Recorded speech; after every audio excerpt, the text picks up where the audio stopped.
Everybody, welcome back. I just want to talk about the CFR scale and how it helped me in two ways.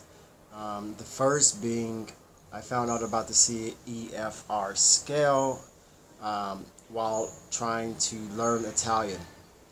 I came here in Italy about 2 years ago, almost exactly 2 years ago.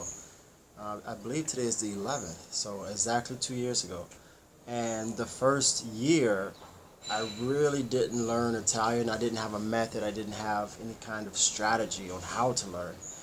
And so I just kind of fumbled around and made mistakes and kind of stumbled into certain things. One being Duolingo, and then the second most powerful thing is the CEFR scale. And if you don't know what that is, I'll put a link below in the description box.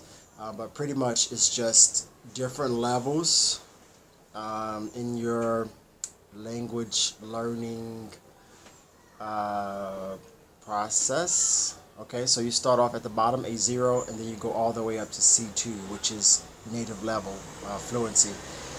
And so, I had never heard of the CEFR scale till I arrived in Europe. And so I had started to study Italian, and I realized that I could hit certain levels if I just put in the hours. And because for me, learning a language was so out there, it was beyond my reach. It felt like I could never learn another language. But the CEFR scale put it in a concrete, calculated way, and I could calculate how many hours I need to put in to reach a certain level. And so it was in October that I stumbled into the CFR scale.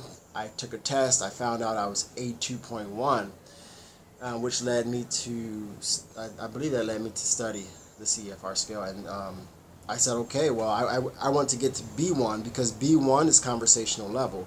And so I realized A2 is 150 hours, B1 is 300 hours. So I needed 150 more hours to at least get to conversational level, which was my goal. I at least wanted to have conversations in Italian. And so I just calculated, okay, well, I need to put in 30 hours every single month, okay, for 5 months. And if you break that down into a daily goal, Monday through Friday, that was about an hour and a half of studying, practicing every day. And so that's what I did. I did an hour and a half every single day, hour and a half, and just being consistent.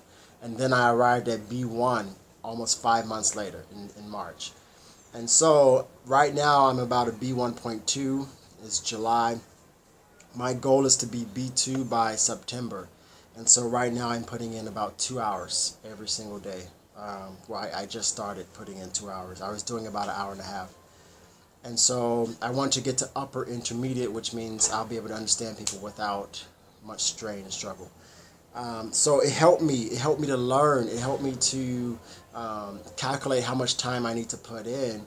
And I think when I'm, because I want to learn 7 languages. And so, this CEFR scale is going to also help me calculate how much time I need to put in for the other languages as well. Number 2, it helps me to teach English. After I give my students a test, after I assess my private students, their level, I ask them, okay, what is your goal in the CFR scale? Do you want to be upper intermediate? Do you want to be C1, which is proficient? Or do you want to be C2? Where are you trying to go? And then once they tell me where they're trying to go, we can just calculate how many hours they need to put in, and that's it. And it just makes things a lot easier. It makes things a lot less abstract, and it makes language learning more concrete. And I think when you have a plan, you're more motivated to continue with your plan, as long as you stay consistent, and as long as you have a goal. So those are 2 ways that the CFR scale helped me. Thank you for watching. That's all I have to say. I'm sure there's something else I want to say, but I can't think of it now. But yeah, definitely use the CFR scale. I'll also put what the scale is, okay, from A0 to C2. So C2 is about 1,000 to 1,200 hours. All right, and then you can calculate, well, how many hours do I need to put in every single month? And so my goal is to learn a new language every 2 years. So the next language for me is Spanish. Hopefully I'll start in 2 months after I reach B2, which is the upper intermediate. Alright guys, thank you so much. Talk to you later. Ciao.